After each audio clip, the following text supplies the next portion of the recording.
हाय मेरे प्यारे बच्चों, आप लोग कैसे हैं? आशा करता हूं आप लोग व्यस्त होंगे और मस्त होंगे।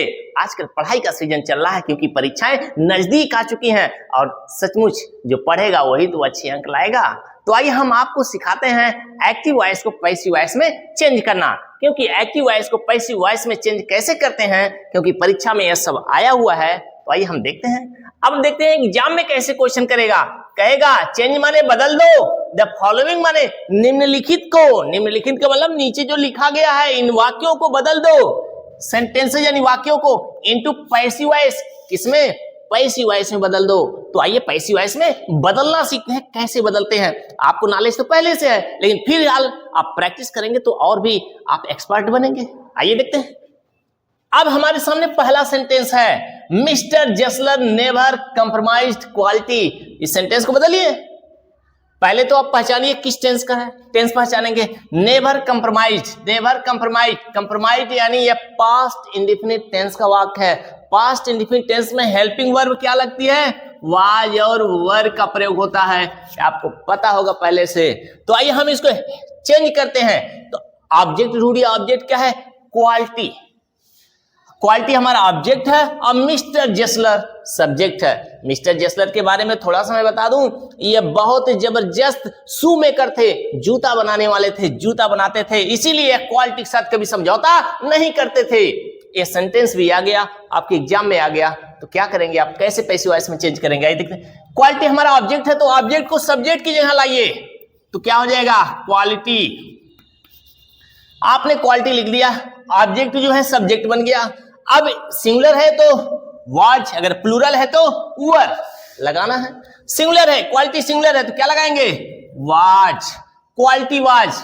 यहां पे निगेटिव में है तो नेवर है, तो नेवर आपको यहां पे लिख देना है। क्या करना है? लिख देना है। Quality was never compromise, verb की यह सेकेंड फॉर्म भी है और थर्ड फॉर्म भी है, तब इसको थर्ड फॉर्म मान के यहां लिख दीजिए, नेवर कंप्रोमाइज। अब हमने कंप्रोमाइज लिख दिया। अब कुछ बचा नहीं, केवल हमारे पास सब्जेक्ट बचा। सब्जेक्ट जो है ऑब्जेक्ट के स्थान पर आएगा, तो ऑब्जेक्ट के स्थान पर लिखने से पहले आपको क्या लगाना पड़ेगा? बाई, जो कि हमने बाई लगा दिया। अब लिख देंगे मिस्टर जसलर। अब इस तरह से सेंटेंस जो हमारा एक्टिव वॉइस से पैसिव वॉइस में चेंज हो गया। अब एक एक चीज की बारीकियों पर देखते रहना बच्चा लोग, नहीं तो आप लोग कर नहीं पाओगे, कहीं न कहीं फंस जाओगे, मिस्टेक कर दोगे।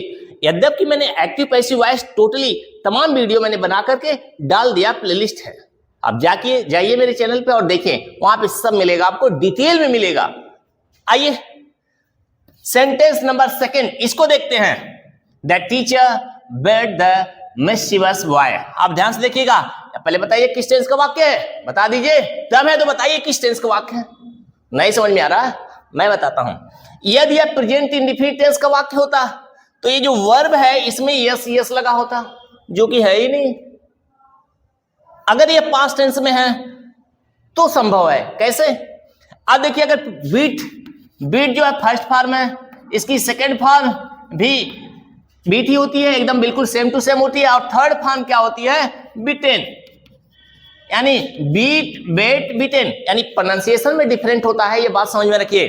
बीट बेट बिटेन, तो ये कौन सी फॉर्म? हमारी सेकेंड फॉर्म है, यानी पास्ट इंडेफिनिट है। The teacher beat the mischievous boy. Mischievous boy माने शैतान लड़का, शैतान लड़का। आप भी तो शैतानी करते रहे होंगे। तो आइए देखते हैं, इसको पैसिव वॉइस में चेंज करते हैं। आपका ऑब्जेक्ट यहां पर है द मिस्चीवस बॉय, तो मिस्चीवस बॉय को यहां लिखेंगे, सब्जेक्ट की जगह लाएंगे, क्या हो जाएगा? The mischievous boy. अब हमने लिख दिया, यानी ऑब्जेक्ट को सब्जेक्ट बना दिया। अब ये सिंगुलर में है कि प्लूरल में? आप देखिए, बॉय एक वचन है, यानी सिंगुलर में है। सिंगुलर में है तो पास्ट इंडेफिनिट टेंस में कौन सी हेल्पिंग वर्ब आती है? वाज और वर आता है। तो सिंगुलर है तो क्या लगाएंगे? Was. The mischievous boy was. यहां पे जो वर्ब है बेट, इसका थर्ड फॉर्म लिखना है, जो कि यहां पे है बिटेन। द मिस्चीवस बॉय वाज बिटेन। अब ध्यान से देखते चलिए, बिटेन बाई द टीचर। हमारा सब्जेक्ट था, अब ऑब्जेक्ट बन जाएगा, तो यहां पे लिखेंगे द टीचर। इस तरह से हमारा इस सेंटेंस का भी पैसिव वॉइस बन गया। आप ध्यान से देखते चलिए और समझते चलिए। अब हम थर्ड सेंटेंस की तरफ चलेंगे।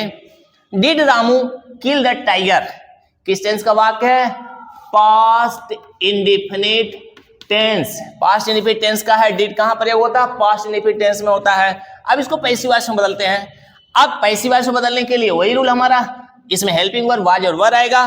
तो यहाँ पे जो डिड है, डिड की जगह पे हेल्पिंग वर्ब रखना है। तो आप देखिए हमारे पास ऑब्जेक्ट क्या है? द टाइगर, और सब्जेक्ट क्या है? रामू। इन दोनों में आपसी बदलाव होना है। तो द टाइगर यहाँ पे रखेंगे, क्या करेंगे? यहाँ पे रखेंगे द टाइगर, यानी ऑब्जेक्ट को सब्जेक्ट की जगह पे रखेंगे द टाइगर। आपने रख लिया द टाइगर। सिंगुलर में है तो सहायक क्रिया की जगह क्या रखेंगे? Was the tiger. यहाँ पे जो वर्ब है किल, किल की थर्ड फॉर्म लिखनी है, तो किल का थर्ड फॉर्म क्या होता है? Killed. The tiger, was the tiger killed by, किसने मारा भाई? रामू ने मारा है। तो रामू जो सब्जेक्ट था ऑब्जेक्ट की जगह पर रख दिया रामू। अब क्वेश्चन मार्क क्या है? तो अभी क्वेश्चन मार्क रख दीजिए। कोई प्रॉब्लम? No problem. ऐसे हल करते चलिए, सेंटेंस बन जाएंगे। चौथा सेंटेंस बताइए कहां से लाया गया है, किस टेंस से लाया गया है? यह है, इसको ध्यान से देखिए, कौन सा टेंस है? यह है आपका इंपरेटिव सेंटेंस। क्या है? इंपरेटिव सेंटेंस है। अब इंपरेटिव सेंटेंस में 3 रूल काम करते हैं। एक होता है ऑर्डर वाले, एक होता है एडवाइज वाले, और एक होता है रिक्वेस्ट वाले। तो ये कौन सा है? यह रिक्वेस्ट वाले हैं। जब इंपरेटिव सेंटेंस के वाक्य में काइंडली और प्लीज शब्दों का प्रयोग हो तो समझ जाइए वो क्या है? रिक्वेस्ट वाले वाक्य हैं। तो इसको बनाने का रूल क्या है? आपको पहले बता चुका हूं, फिर भी देखिए।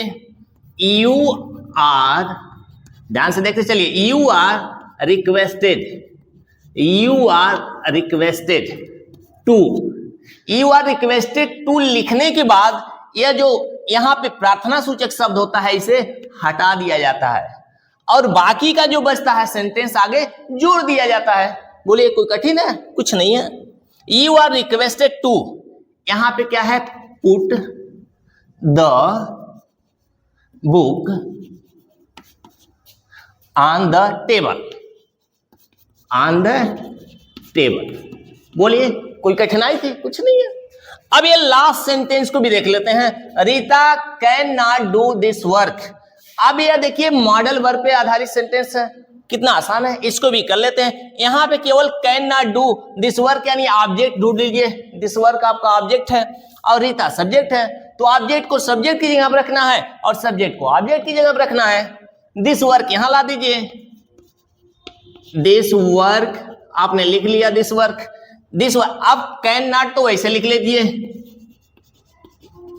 कैन नॉट आपने लिख लिया, दिस वर्क कैन नॉट।